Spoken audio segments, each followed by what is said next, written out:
Olá, gente. Eu sou Lívia. Vou conversar um pouquinho com vocês hoje sobre comunicação de más notícias. Eu sou geriatra, paliativista, trabalho na Clínica Florence, IMIP e na Oncoclínicas Recife. Vai ser um prazer compartilhar um pouquinho com vocês esse conteúdo tão importante.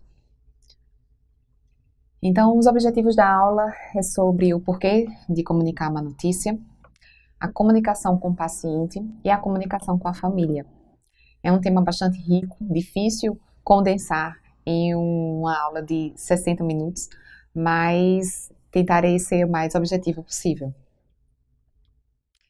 Então, falando um pouquinho sobre os conceitos fundamentais, é necessário entender como se trata uma comunicação de qualidade. Para que uma comunicação de qualidade? Ela é o pilar fundamental para que o cuidado seja bem sucedido, né? Então, é através da comunicação que a gente consegue alinhar condutas, expectativas e até mesmo engajamento do paciente no seu tratamento e da família como rede de apoio para o paciente seguir se cuidando e lidando com as situações adversas de uma situação ruim em saúde. A comunicação de qualidade é uma medida terapêutica quando utilizadas estratégias de comunicação adequada, justamente para a gente poder alinhar, né, do que o médico diagnosticou, o tratamento que vai propor e como o paciente e sua família vai participar de toda essa rede de cuidado.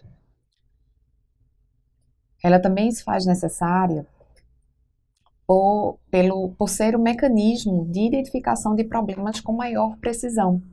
Muitas vezes a gente atrela que a doença em si é a maior causadora dos problemas do paciente, mas muitas vezes outras situações, como problemas sociais, familiares, até mesmo econômicos, estão diretamente atrelados à condição de saúde do paciente e são definidores de como aquele paciente e sua família vai participar no processo de tratamento e seguimento dos cuidados com a sua saúde.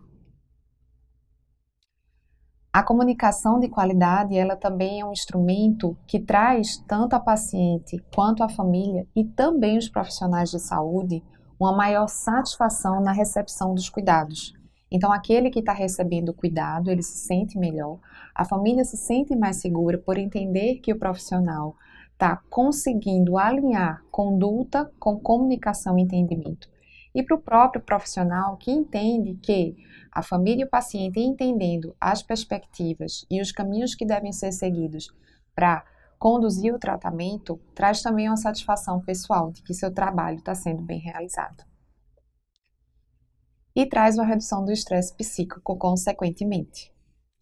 Então, é uma janela, né, para manifestação e exercício da autonomia.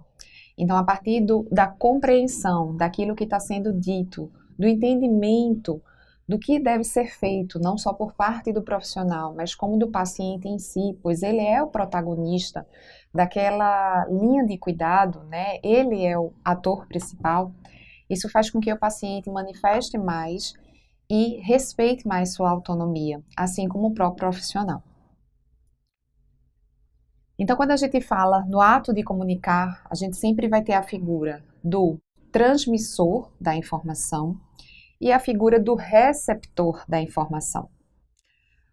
O transmissor, ele codifica através da fala, geralmente, mas também tem toda uma expressão não verbal, que também traz os seus códigos de comunicação.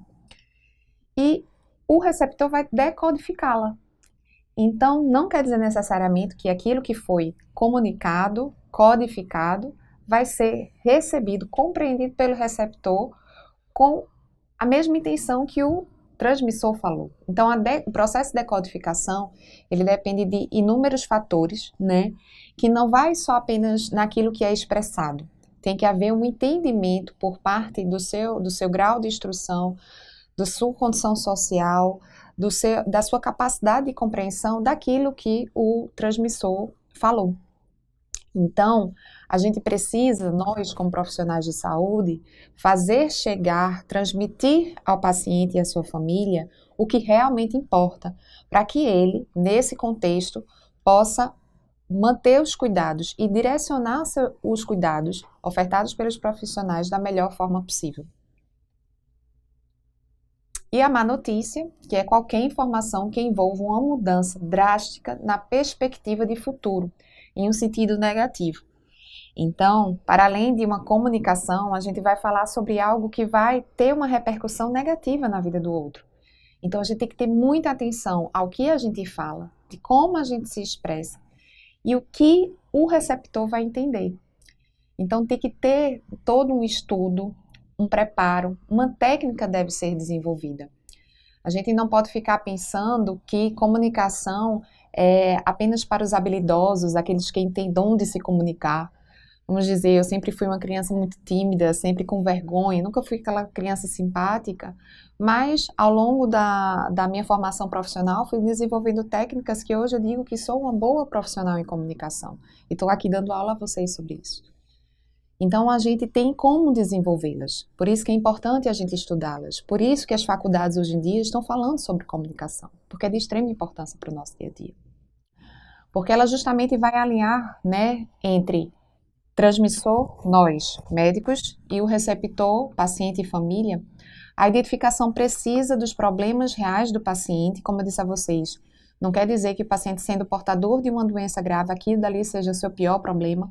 Há outros fatores envolvidos que podem trazer uma repercussão ainda maior de desfecho negativo na vida do paciente e da sua família, então a gente precisa identificar esses fatores.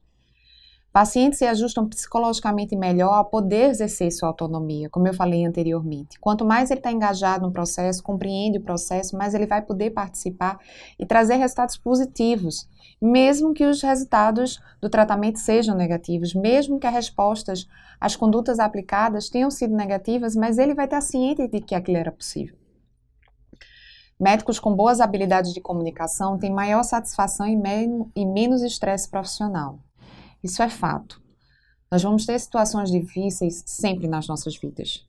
O fato de nós termos escolhido sermos médicos, lidar com vidas, com pessoas, vai nos colocar sempre em situações difíceis. E não é fugindo da comunicação que nós vamos ter menos estresse. É resolvendo, é estar apto a resolver, a estar junto com o paciente para que ele passe por aquele processo da melhor forma possível, da forma menos sofrida possível, vai trazer o maior grau de satisfação e menos estresse para a gente. Se a gente foge, o estresse é maior. E praticar a habilidade-chave, receber resposta de desempenho construtivo é essencial. Então, é um processo constante, a gente está sempre aprendendo, a gente está sempre se desenvolvendo, a gente vai falhar muitas vezes, mas isso vai sempre nos tornar melhores. Quanto mais nós praticarmos, desenvolvermos essas habilidades, melhor vai ser para a gente, melhor vai ser para o seu paciente e para a sua família. Então, quais são as tarefas-chave na comunicação com o paciente? Né? Compreender, fazer com que sejamos compreendidos por aqueles que estão escutando a nossa fala, a nossa informação. Então, primeiro, para a gente fazer com que o paciente entenda aquilo que a gente fala, a gente precisa entender quais são os principais problemas do paciente. Como é que o paciente percebe os seus problemas, né?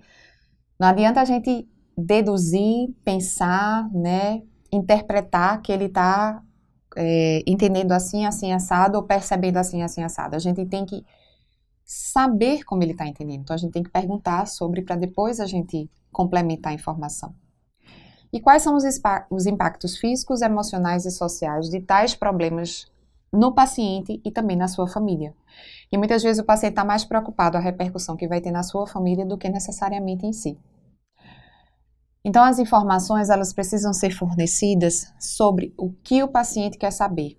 Então, primeiro identificar o que ele sabe e entender o que ele quer saber. Por vezes, muitas vezes no cenário de pacientes mais idosos, ou que já tem uma rede de apoio que já assumiu meio que os cuidados, ele às vezes não quer saber, ou então seja uma paciente jovem que não sabe lidar com as situações e acha que é melhor fugir, se ela quer fugir ou se ela não quer escutar, a gente tem que respeitar. Compreender as reações dos pacientes às informações dadas, e isso compreende pausas. Então, para cada reação que o paciente tiver, a gente tem que respeitar o momento. Se a gente está na dúvida sobre o que aquilo representa, a gente questiona. Se a gente compreendeu, já interpretou de fato o que ele sentiu, a gente validar aquilo dali, entender que a situação, a informação resulta naquela reação, que é compreensível, que é natural, né? E dizer que você está junto ali para que isso, vamos dizer, possa trazer uma solução e você junto com ele trazer uma solução mais rápida e efetiva para esse problema. Determinar o quanto que o paciente quer participar das tomadas de decisões. Quando a gente fala de comunicação difícil em saúde, a gente está falando de que essa comunicação vai trazer a algo, e esse algo geralmente é o processo de tomada de decisão difícil. Então, não só saber o que o paciente quer saber, mas também compreender se ele quer participar dos processos de decisão, de tomada de decisão. Discutir opções de tratamento, fazendo com que o paciente entenda suas implicações. Não é colocar para o paciente escolher uma ou outra opção. Você escolhe. Quem vai saber qual é a melhor opção provavelmente é você, que estudou, fez 6 anos de faculdade, fez residência, está fazendo especialização. Enfim, então quem tem o maior conhecimento técnico para definir qual é a melhor conduta provável para aquele paciente, que muitas vezes a gente não vai ter certeza, mas a gente tem que colocar essa nossa impressão e entender por quê, fazer com que paciente e família compreendam o porquê daquela sua decisão e se ele vai concordar ou não. E aumentar, o objetivo é justamente esse, é aumentar a adesão de paciente ao tratamento e às recomendações. Se a gente acha que aquele tratamento vai ser o mais benéfico para o paciente, a gente tem que fazer com que o paciente participe do processo com o intuito de melhorias, acreditando que aquilo que você está prescrevendo é realmente o melhor para ele. Então, ele tem que estar ciente de todo o processo, se assim ele quiser o entender. Ou seja, então a comunicação, para além de todas essas nuances que eu falei anteriormente, a comunicação vai além do que é dito, né? Como eu falei, não é só a questão da fala, do verbo, né? É a questão do todo. Então, do mesmo jeito que eu estou tentando aqui, mesmo que através de um vídeo, de uma gravação, manter esse contato com vocês, olhando diretamente para a câmera, é para justamente tentar uma conexão, mesmo que através, né, de uma lente. E imagina numa situação de uma comunicação difícil, ou então até nesse cenário de pandemia, que tudo isso foi através, muitas vezes, de uma chamada de vídeo, né, de uma ligação. Então, como é que a gente vai criar uma conexão? É pelo verbo, é pelo que a gente fala? É a gente mostrar que a gente está ali, independente do que está à nossa volta, preocupado com o que aquela pessoa está escutando e o que é que ela está entendendo. Então, manter esse contato visual, observar as reações do paciente, por isso que são tão importantes as pausas. Quando presencialmente, a questão do toque afetivo, ter muito cuidado qual é a área que você vai tocar, então por vezes o ombro é aceitável, a mão se tiver de acesso, mas evitar tipo o joelho, né, outras áreas que não são adequadas. E dependendo de alguns cenários, se o paciente não é de toque, respeite. A escutativa, que é justamente essas pausas, a gente tem uma tendência natural a interromper, a querer fazer ser escutado em vez de escutar o outro, e muitas vezes a gente compreende e consegue ter mais sucesso da comunicação quando a gente escuta mais do que a gente fala. O tom de voz e as pausas, né? Então, quando a gente fala com arrogância, quando a gente fala de uma forma muito célere, ou então quando a gente fica, né, olhando o relógio, né, são as expressões, né, que a gente fala que expressam mais do que aquilo que está falando. E muitas vezes o paciente ou a família fica mais observando o seu comportamento, as suas expressões, do que realmente o que você fala. Tentar um ambiente reservado e tranquilo, eu coloquei esse asterisco aí, porque em muitas situações isso não é possível, né? Quem trabalha em emergência, quem trabalha em UTI, que não tem uma salinha adequada, ou que você está numa situação que você não tem meia hora para conversar com a família, você vai ter que puxar aquela família ali para o cantinho, para o corredor mesmo, fazer um bloqueio, dizer, olha, eu só tenho 10 minutos com você, vamos utilizar esses 10 minutos da melhor forma possível, mas vamos sair aqui cientes do que é melhor para o seu paciente, para o seu familiar, e o que é que a gente vai poder oferecer para ele da melhor forma possível com aquilo que nós temos. Então, isso você já cria um bloqueio e já faz um bloqueio que eu digo do ambiente, então já faz um ambiente reservado, conectado com a pessoa que está ali te escutando, que está trocando a informação com você. E evitar barreiras físicas, né? Então, questão do telefone celular, a própria olhada no relógio, esses relógios hoje em dia que tem um monte de informação, então por vezes, não tô olhando o celular, mas você vai e volta, olha o relógio que tá lá aparecendo uma mensagem, você quebrou totalmente a conexão que você tinha criado previamente com a pessoa. Então, gente, esses são, vamos dizer assim, né, os steps iniciais para a gente entender a importância da comunicação, o porquê dessa comunicação e quais são as estratégias que a gente pode utilizar para conectar com o outro e fazer ser compreendido e compreender o que o outro quer escutar e como isso vai chegar a um processo de tomada de decisão difícil que muitas vezes acontece no nosso dia a dia de assistência na saúde. E aí, com esse intuito, né, de facilitar esses processos, essa aquisição de habilidades em comunicação, existem inúmeros protocolos de comunicação em saúde. Os protocolos, como qualquer protocolo de assistência, ele tem o intuito de facilitar, né, dar um passo a passo de como você pode iniciar as técnicas de comunicação e a partir da aplicação desses protocolos você vai criando habilidades. Então, a comunicação com cada pessoa ela vai ser diferente. Se você tem uma estratégia, lógico, de um passo a passo de como você se portar e do que falar nas determinadas situações possíveis que vão surgir durante o processo de comunicação, isso pode trazer uma maior segurança para você. Mas você tem que aplicar. Não adianta ler, estudar esses protocolos e não aplicá-los, porque senão sua habilidade em comunicação nunca vai se desenvolver, né? E aí eu coloquei os protocolos mais comuns, né? O SPIKES, acredito eu, né? Que a maioria de vocês, se com a formação de conclusão mais recente, né? Porque as faculdades já têm aplicado os módulos de comunicação. Se você é de uma formação um pouco mais antiga, talvez não tenha tido contato ainda, mas o SPIKES, na verdade, é o protocolo mais disseminado, né? Principalmente aqui no Brasil. Apesar de não ter uma validação oficial. Mas os protocolos eles são muito parecidos, então sempre fala a questão do ambiente onde você vai fazer o processo de comunicação, né? Então a questão de escolher um ambiente mais adequado, confortável, com a minimização de barreiras físicas, que se deduz do setting. A percepção, então primeiro escutar o que o paciente ou a família entende sobre o processo de saúde do paciente e aquelas informações que já foram transmitidas anteriormente, o que ele sabe do conteúdo, o que ele quer saber também, não é? Como ele quer participar dos processos de tomada de decisão. Então é a percepção nossa em relação àquilo que o paciente está passando, sua família nesse processo de adoecimento.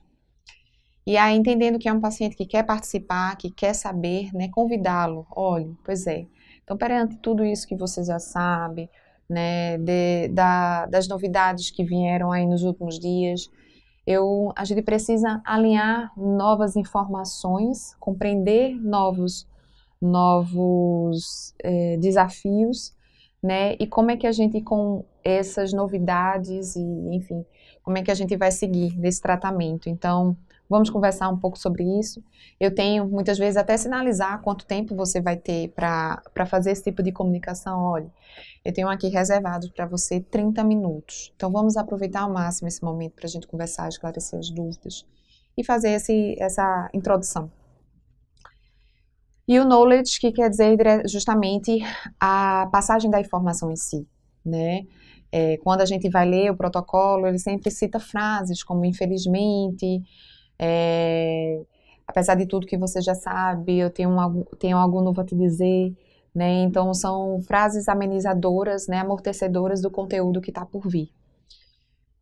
E aí você vai falando essas informações difíceis, essas comunicações, essa comunicação de má notícia, né, de uma forma pausada, né, intervalada, vamos assim dizer, entendendo que a recepção de uma informação ruim, de uma má notícia, ela causa uma reação, né? Ação, reação.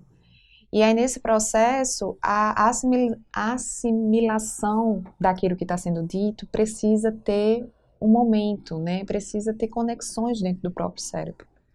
Então a gente precisa falar com calma, né? Saber que vai ter a expressão da emoção. Então a gente vai ter que respeitar esses sentimentos, responder com empatia, mostrar essa conexão, fazer com que a gente entenda que essa reação é natural, é compreensível, né? Evitar palavras como calma, tudo vai dar certo, estou aqui com você e vai dar tudo certo. Cautela. Cautelas em palavras simpáticas, em textos simpáticos que não criam conexões, às vezes até afastam. Porque é uma emoção tão grande que está ali, você fala calma, calma. Se você falar calma, a pessoa fala calma. Minha vida tá uma verdadeira loucura e você diz calma. Como? Né? Então isso não mostra conexão, isso mostra vamos acelerar aqui as coisas que eu tô com mais coisas importantes para fazer. Então tem que ter cuidado com as expressões. E o summarize, que é justamente após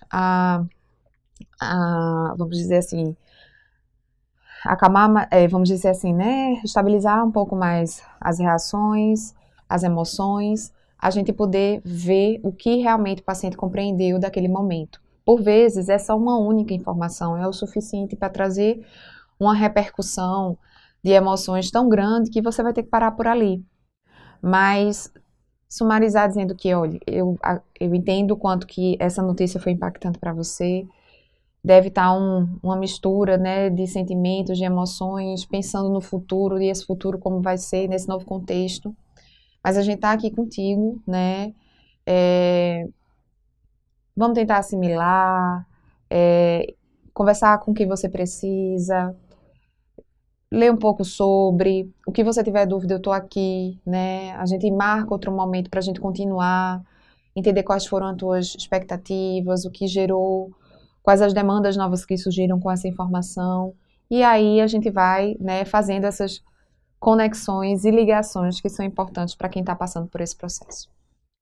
Então eu gosto de destrinchar um pouco mais o Spikes, porque os outros protocolos vocês vão ver, se vocês forem pesquisar, ler os textos, é sempre com o mesmo, mais ou menos o mesmo passo a passo. Então Breaks, perdão, é o outro mais utilizado. Então ele vem com a definição, né, de inicialmente background, entender, né, o que é de compreensão daquela pessoa ou daquela família em relação à situação atual de saúde, criar um rapport, né, que é justamente as conexões, os vínculos, né, no momento que a gente escuta o paciente ou a família falando, a gente entende a forma como eles falam, né, se é uma forma mais tímida, se é usar expressões típicas ou colóquios, enfim, né, a forma como aquela pessoa está se expressando. Então, isso é uma forma de quando a gente for fazer o retorno, dar um feedback ou explicar mais, aprofundar mais sobre o tema, a gente poder usar dessas expressões, da forma como ele expõe, né, os seus sentimentos, as suas dúvidas, o seu entendimento acerca do seu processo de adoecimento. Explorando, né, o que está trazendo mais angústia, sofrimento, dúvidas. E depois de todo esse conteúdo que você já tem, você vai trazer a informação dentro daquilo que a pessoa já construiu previamente, né? Então, é fazer com que o outro enxergue no entendimento de compreensão o que realmente está acontecendo, quais são os cenários futuros, sempre pautado naquilo que ele tolera, né, escutar. O Kindling quer justamente a rede de dar o suporte, dizer que está ali, de que entende as emoções, né? E o Summarize, mesma coisa, né? Pedir para o paciente, ou repetir aquilo que você falou, perguntando ao paciente se ele compreendeu, por vezes até perguntar o que o paciente entendeu daquilo que ele falou e qual vai ser os próximos passos, né, dali para frente.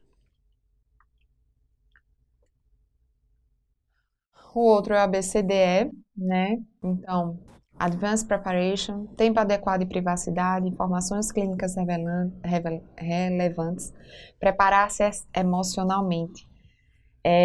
Por vezes, esse até preparar-se emocionalmente diz pra gente também. Então, quando a gente participa de aulas de comunicação, né, faz cursos, uma das estratégias mais utilizadas antes de adentrar no ambiente onde vai haver um clima mais tenso, né, uma comunicação difícil, a gente respira fundo, tenta dar aquela relaxada no corpo, dependendo da sua espiritualidade e religião, faz uma oração, né, brinca um pouco com a equipe antes de entrar no ambiente. Então, técnicas que façam que você, né, estruturalmente, mentalmente, fisicamente, se prepare para adentrar num ambiente mais adverso. Build a therapeutic environment, relationship, que é a mesma coisa do outro, né, do rapport. O que e o quanto o paciente quer saber, família ou pessoas próximas presentes. Então, se ele quer convidar alguém, que ele tenha, né, um vínculo importante, que queira saber de tudo pelo que ele está passando. Alerta sobre as más notícias, então dizer, olha, infelizmente a gente vai ter que conversar sobre assuntos difíceis, que tem, né, importância na sua vida, que a gente vai precisar, né, entender, compreender mais a fundo para a gente lançar estratégias de como lidar com essas situações, né, e o toque quando for apropriado. O communicate well, né, o que a família e o paciente já sabe, né, e dentro disso aí, o que é que a gente vai complementar, ser franco, claro, objetivo, o máximo possível, não fazer tantos arrodeios, não minimizar fatos, não usar metáforas, né, ser prático, franco, objetivo, mas com pausas, né, respeitar as lágrimas, as emoções, né? Por vezes até você mesmo pode se emocionar, você não pode expressar um desespero, uma falta de controle, mas você se emocionar também pode, mas mostrando que você está ali emocionalmente um pouco abalado, mas que está sob o controle da situação o suficiente para poder dar o auxílio àquele que realmente está precisando. Deal with patient and family reactions, né, que é justamente a questão das reações, né, que a gente vai ter que lidar junto com o paciente e sua família, e encorajar e validar as emoções, né, e depois, sempre, gente, o ideal é que sempre depois de uma reunião dessa, entender o que realmente o paciente ou a família compreendeu, se não foi possível a compreensão daquilo que você queria transmitir, avaliar um novo encontro, uma nova reunião, dar o tempo do paciente se preparar mais, a família também. Então, a gente nunca pode achar que o outro está preparado para escutar tudo aquilo que a gente tem para dizer. Então, por vezes é necessário um tempo, né? E aí a gente dá esse tempo, dá um condicionamento para aquela família e aquele paciente se restabelecer e poder ter novas informações. E aí, gente, é justamente isso, né? São vários protocolos, você vai tentar identificar qual o protocolo que se enquadra mais com a sua forma de trabalho, com o seu tempo de trabalho, com sua rotina, seu ambiente, né? Então, é importante a leitura desses protocolos para a gente identificar aquele que mais se enquadra com a gente, com nossa realidade, né? Mas vocês vão ver que todos é a mesma coisa, é o mesmo passo a passo, com frases diferentes, às vezes um entendimento de contexto de uma forma mais detalhada, e aí você vai construindo, né? Essa leitura inicial, entendendo, conhecendo esses protocolos, faz com que a gente vá construindo o nosso próprio processo de coleta, de transmissão, né? Então, quanto mais a gente lê, a gente aprende agora, não pode ficar só na leitura, a gente tem que ir para a prática, né? A gente tem que botar em prática. Então, eu acho que é isso em relação a esses protocolos. Vocês estão vendo que nessa parte aqui no que fica, né, embaixozinho da tela, tem as referências bibliográficas, a maioria são de livros, mas como vocês têm acesso a essa aula, vocês podem printar, tentar resgatar não só nesses livros, mas também como na internet, a maioria deles estão de fácil acesso na internet. Então, pesquisem, leiam sobre isso, né, e tentem manter mais ou menos essa rotina, né, então, preparo, né, o que a gente vai, qual o momento que a gente vai escolher para conversar com aquela família, se precisa fazer um convite prévio, se o paciente está com os sintomas controlados para a gente abordar assuntos mais difíceis, a avaliação do entendimento prévio, o que é que a família sabe, o que é que o paciente sabe, né? Como é a forma que ele se expressa, né? Daí, entendendo nesse conceito, se há muitas dúvidas, se há pouca compreensão, dizer, olha, tem algumas informações a mais que eu acho que é importante você compreender isso, principalmente para o paciente, tá? Porque a família muitas vezes não tem essa opção de o paciente não quer participar e a família também não, alguém tem que entender os processos, então todo mundo não pode se ausentar. A gente fala que o paciente, ele pode ter, ele tem a sua autonomia, né? Ele é o principal ator do processo. Então, se ele não quer participar, ele tem esse direito, mas alguém vai ter que se responsabilizar por aquele conteúdo, por aquele conhecimento, para poder participar do processo de decisão, que não pode ficar só a cargo da equipe assistente. Então, fazer esse convite à verdade, né, sinalizando que é importante a compreensão de tudo que está acontecendo, das perspectivas futuras, o que é que isso vai trazer à sua vida, e saber se ele quer participar, né? Então, depois vem a parte da informação em si, com pausas, recebendo as reações, como vão ser essas reações, o que é que a gente pode fazer para amenizar, né? Mas sempre acolhendo, sendo empático. E, por fim, né, sumarizar o que foi entendido, né? Se ficou ainda alguma dúvida, mostrar que você está ali, né? E traçar uma estratégia a partir dali. Se por vezes, quando esse momento de traçar uma estratégia ainda não é possível, porque as informações não foram repassadas na quantidade e qualidade que era imaginado, propor, né, uma nova reunião, um novo momento, participação de outras pessoas, mas sempre traçar uma estratégia, certo? Então, enfim, né, sempre muito parecidos. E, por fim, o Empathy, né, que é um protocolo, na verdade, com estratégias para estimular a conexão, né? A gente fala que a simpatia afasta e a empatia conecta, né? E aí é um protocolo justamente com estratégias para a gente se conectar àquela pessoa que está recebendo a informação e mostrar que estamos realmente ali, né, para auxiliá-lo nesses processos. Então, a questão do contato, né, olho a olho, que é extremamente importante, a questão da expressão facial, da expressão corporal, como eu falei, né, respirar profundamente antes, fazer uma oração, uma sessão de relaxamento, de meditação, então o que é importante para você para se manter, né, tranquilo, relaxado. A postura, né? Então, se você fica olhando o relógio, se você cruza os braços, se você às vezes deixa aquela porta aberta, já querendo, mostrando que você está querendo sair dali rapidinho, né? O tom de voz, o afeto, o escutar, né, o compreender tudo aquilo que o paciente está passando, né, e suas respostas, né, qual a sua resposta, o que é que você pode fazer em auxílio àquela situação. Então, é isso, gente, acho que dos protocolos, então, para entender que tem vários, né, e que a gente tem que lê-los, mas colocá-los em prática para justamente, né, se habilitando a ter uma comunicação cada vez mais efetiva.